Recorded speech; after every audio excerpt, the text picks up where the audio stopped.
Tzu Chi volunteers deliver rice seeds to a total of 4,691 farming households in Myanmar. As a UNEP Observer, Tzu Chi UN team will be participating in 14 various 2019 UN conferences.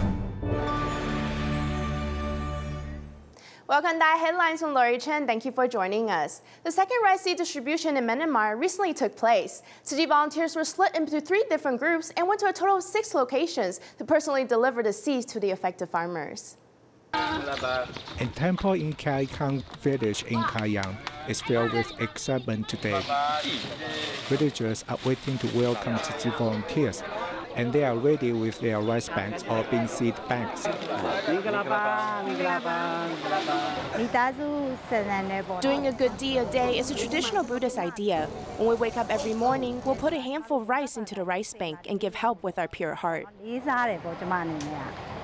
The rainy season last year caused serious floods in Myanmar, with over 40,000 farmers losing their livelihoods. Tzu Chi handed out the bean seeds last year and returned again this year. Tzu Chi is conducting the second wave of distributions, with the first state event being held in Khayang, Thonghwat, and Ta Nam Pin. When I came to pick up bean seeds last year, the wait was very long, and after I got them, I had to carry them home. This time, they only need to check on our information to make sure we're the ones. We can also deposit the seeds we don't use at the farming department. When we need to plant them, we can come to pick them up. It's convenient. Villagers, including the village head in Thongwan, have become volunteers after they have received help from Tzu Chi. They are Tzu Chi volunteers' best assistants. I want to thank Tzu Chi for helping farmers who suffered from the floods. I support the Master's ideals, so I feel I should come forward and help. Tzu Chi has given us a lot of help. It's our blessing that we came to help. After I went to Taiwan and met the Master last year, I've been a vegetarian since. I also told everyone I met to be vegetarian. I hope everyone could do good deeds. After the distribution is over, Tzu Chi volunteers go to the village to interact with villagers. The Burmese songs they learn in Taiwan are very useful now.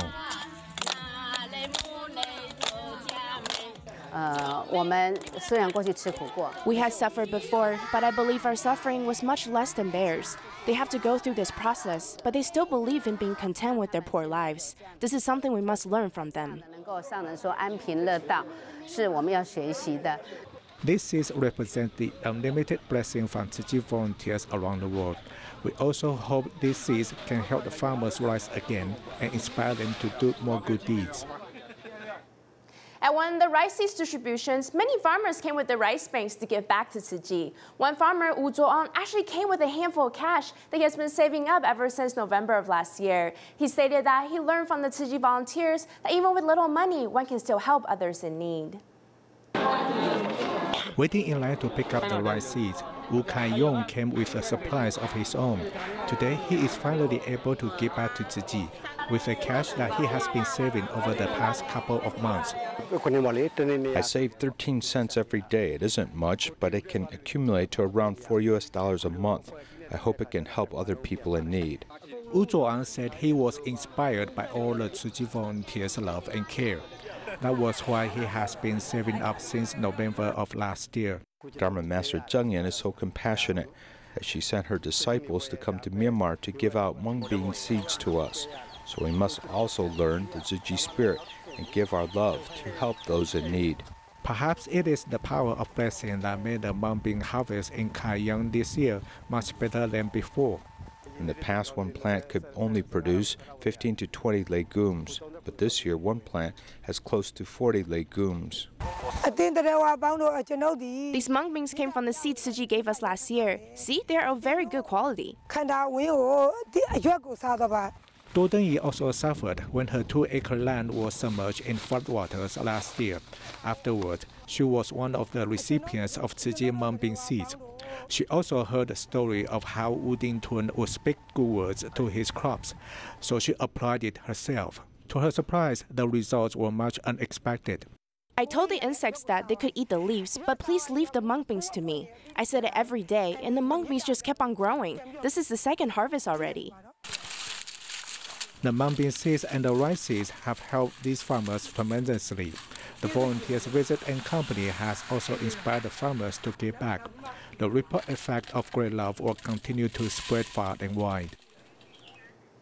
During the Lunar New Year holiday period, Tzu Chi events were held all over Taiwan. At one of the events, a group of Tzu Chi Honorary Board members visited the Nehu Humanitarian Ecotech Pavilion. They got a hands-on experience of the DaAi technology recycle-to-recycle process. Personally experiencing the magical process of sorting the PET bottles, pressing them flat, drawing out the fiber pieces, to the final product of an eco-friendly blanket. This was what the Tzu Chi Honorary Board member group from Keelung, Taipei, and Taoyuan was doing at the Nehu Humanitarian Ecotech Pavilion. Everyone was taking turns in sorting the PET bottles. It's just amazing that it can be made into a blanket. I really feel that protecting the environment is really the responsibilities of each and every one of us. The rich content of the festive program was much appreciated by all the attendees. One of the topics touched on was maintaining a healthy lifestyle. The Deputy Superintendent of the Hualien Tzu Chi Medical Center especially came to share how to age with wisdom, grace, and dignity. This really resonated with 83-year-old Du Hongzao. My favorite part about the sharing was the fact that we all need to go out and interact with others. This is my goal in life. Right now, I have been forcing myself to go out on a daily basis. Even if my feet are hurting, I will still go outside to be among the people. I hope that I can age more gracefully this way. At the same time, in the Luzhou Jingsi Hall, various bells and drums rang to start off the Lunar New Year event. People of all ages attended together, making the atmosphere truly like a grand Tzu Chi family.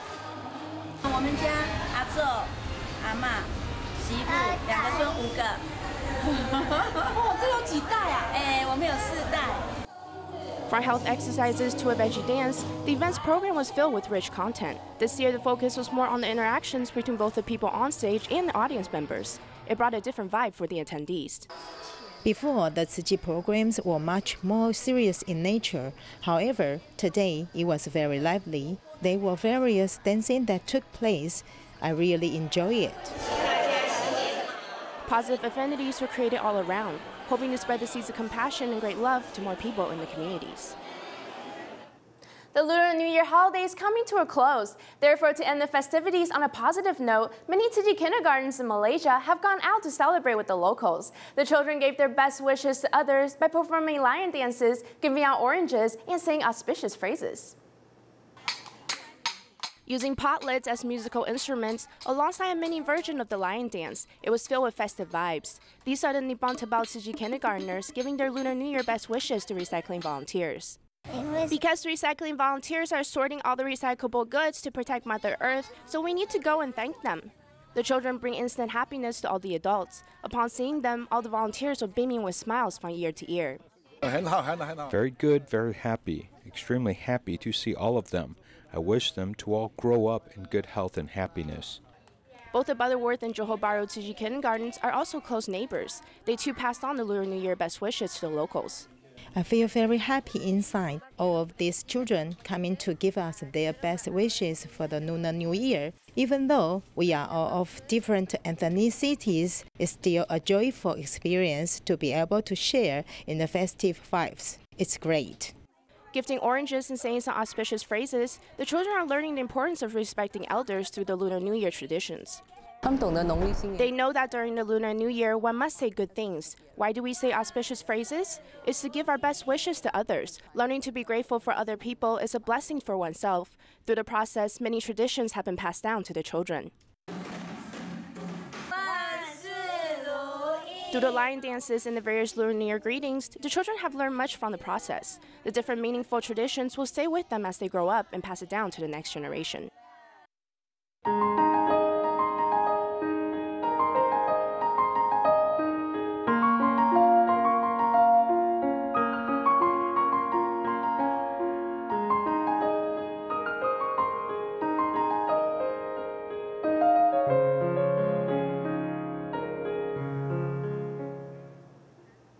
The Tzu Chi UN team went back to Hualien to report to Dharma Master Deng Yen. Now officially accredited as the United Nations Environment Program Observer, they'll be actively participating in 14 various 2019 UN conferences around the world. Their main goal is to promote Tzu Chi's environmental protection mission using Taiwan's recycling volunteers as concrete examples. The Climate Change Conference, discussions on global warming issues, concerns in the Department of International Refugee Crisis Assistance. All these important 2018 United Nations topics, the Tzu Chi Foundation was always present. In 2019, Tzu Chi is expected to participate in 14 various UN conferences around the world. While further discussions on how to delay the issue of global warming will be taking place, Tzu Chi will use Taiwan's recycling volunteers as an example, to call on the world to take environmental protection seriously.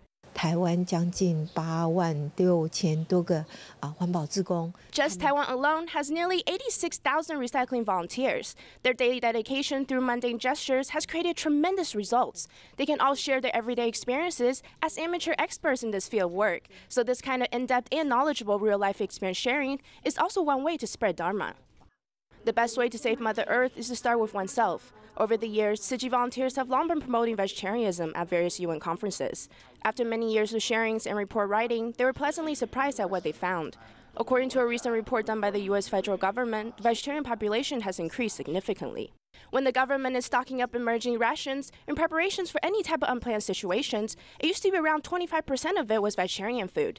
Now it has increased to around 40% of the provisions. So a growth from 25% to 40% is a 15% increase. There are more and more people choosing to adopt the vegetarian diet now. It's truly an active movement. By actively participating in international conferences, seizing the chance to speak up about important global issues, Tzu Chi has been contributing worldwide both tangibly and intangibly. It's due to all these years' efforts, more and more recognition has been received. Tzu Chi will continue to work hard in creating a space for NGOs to better integrate into the UN entity. Wang Chenzi was a very senior Tzu Chi volunteer from Yuli. Everyone knew him as the guardian of the mountains. He started to be involved in Tzu Chi back in 1972. On February 5th, his life journey came to an end at the age of 104. A memorial service was held recently with many in attendance. 献香祝福一拜。 Wang Chenzi passed away on the evening of the 5th of February at the age of 104. A memorial service was held where both friends and relatives arrived to pay their condolences.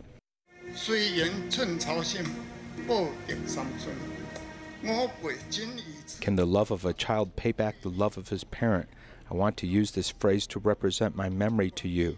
I would like to wish you the best and come back quickly to become a living Bodhisattva again. Ever since I was little, I always saw Grandpa going out with an umbrella and a briefcase in hand.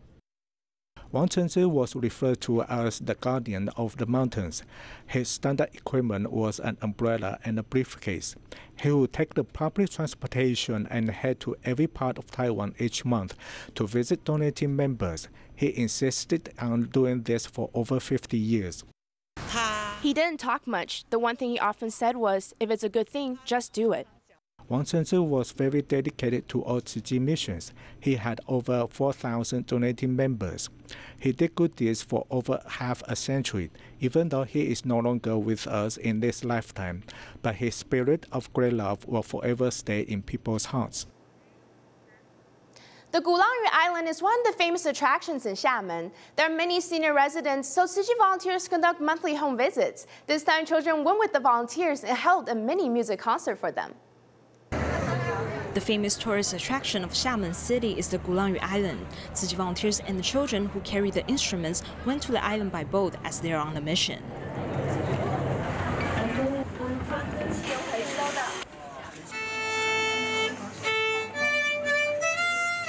Grandpa Xue is passionate about music, but a few years ago he lost eyesight due to cataract surgery failure. He used to invite his friends over to hold music concerts. Now that he couldn't see anymore, his love for music has slowly faded away. On this day, the volunteers and the children are here to help him find his passion again.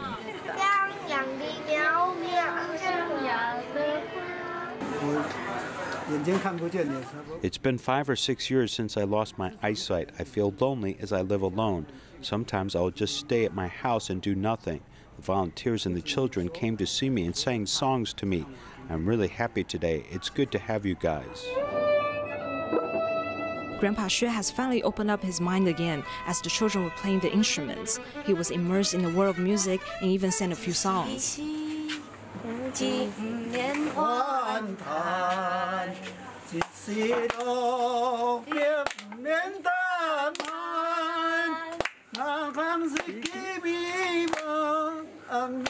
这些小朋友啊，对。These children gave an excellent performance, in which it had helped him to recall his past memories, making him feel the love and warmth again. I believe in the future he will regain confidence in life and live happily every day. The volunteer was very considerate. She will always remember what I've said before. Today, the volunteers not only gave me a haircut, but also comforted me and encouraged me. I'm very grateful. On the other side, another music concert was held at Grandma Ma's home.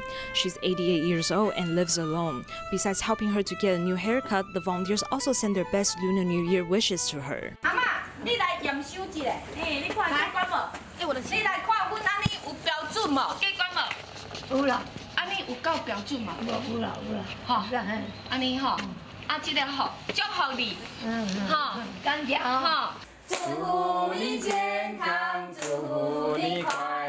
Grandma Ma has maintained her vision and hearing ability. As the feeling of joy came back to her life again, she enjoyed the singing performance given by both volunteers and children.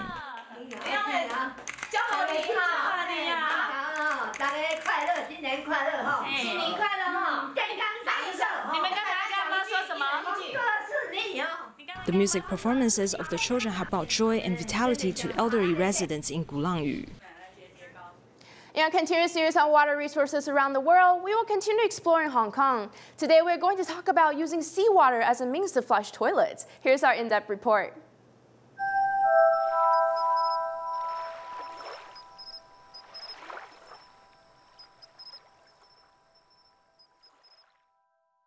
Flushing the toilet at least 4 or 5 times a day, according to Taiwan water statistics, leads to domestic daily household water consumption per person of about 276 liters. Some 27% is toilet water, or the equivalent of one person using 74.5 liters per day, simply going down the toilet. In this area, Hong Kong people seem to think this practice is too wasteful.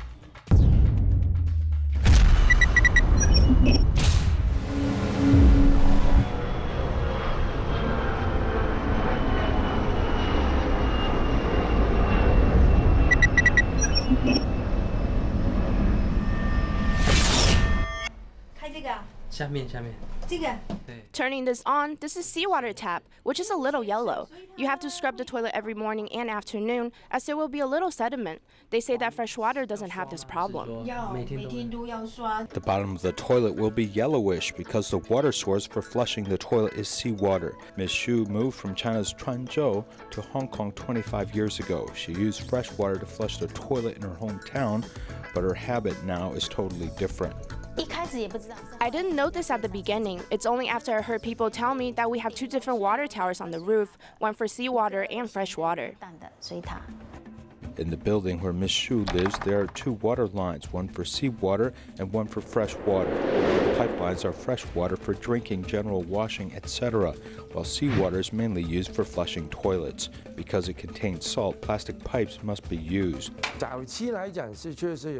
In the early days, there was a real problem with corrosion, but now we basically use PVC or HDPE, which is small plastic tubing. Anything smaller than 150 millimeters, we usually use plastic. Joseph Lee has served as the vice president of the Hong Kong University of Science and Technology and is a well-known expert in water uses.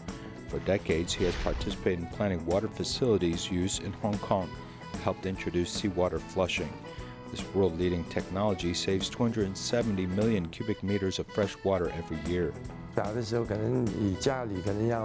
In the early days, you had to go to the street to draw water, and when it was insufficient, you would go to the ocean and use seawater, which can be used to flush the toilet. When you do this, you can now save 28% of fresh water. This is a very significant figure.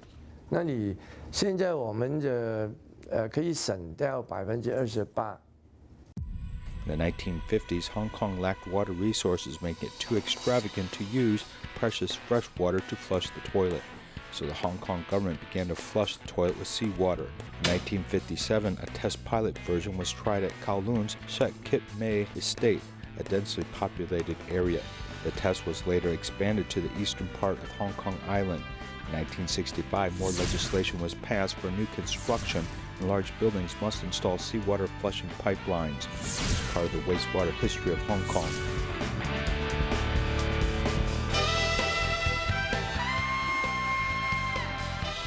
The seawater flushing system begins with a pumping station along the coast, which later filters the water and either uses chlorine or bleach to disinfect.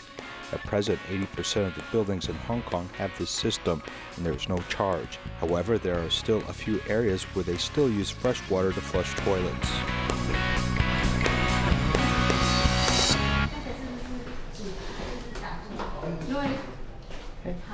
Miss Lee's family, located in the Wan Chai district, Hong Kong Island. The apartment is more than 60 years old, and since the beginning, only fresh water can be used.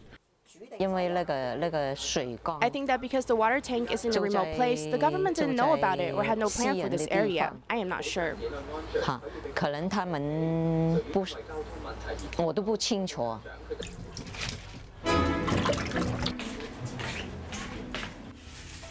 Although there is no seawater for flushing, Miss Lee does not feel her life is inconvenient. At least she has fresh tap water for her daily life. Hong Kong has relatively cheap water fees, as this family of 3 pays just $8 every 4 months. Residents in the building even asked the government to lay a seawater pipeline, but were rejected by the Water Bureau. Because there are costs involved, we will ask again. The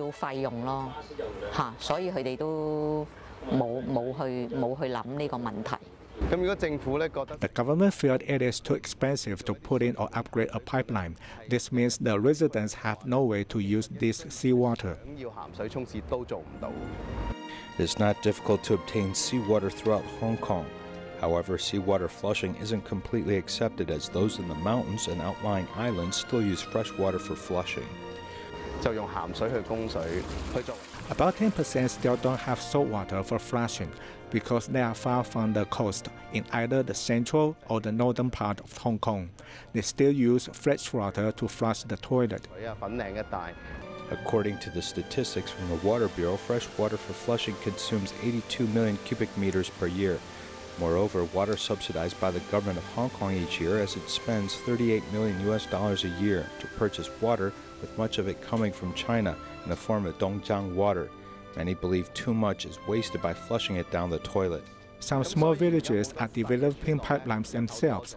In fact, the government is fully capable of developing more saltwater pipelines so that our residents can use seawater to flush toilets. Current technology cannot overcome geographic limitations, as the Water Bureau is proposing using reclaimed water to flush the toilet.